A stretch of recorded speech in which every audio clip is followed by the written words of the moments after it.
அண்டம் முழுதும் ஒன்றினுள் அடக்கம். அதுவே ஆனை முகமெனும் ஓங்கார விளக்கம். சுழலும் கோள்கள் அவன் சொல் கேட்கும். அவனை தொழுதால் போதும் நல்லதே நடக்கும். ஆனை முகனை தொழுதால் நவக்கிரகங்களும் மகிழும். நல்லதே நடக்கும், நல்லதே நடக்கும்.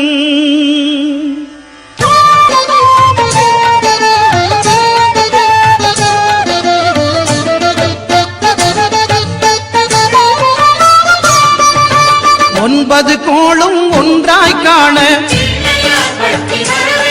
அங்கு கற்பகம் என்னும் கடவுளின் மெய்யில் 9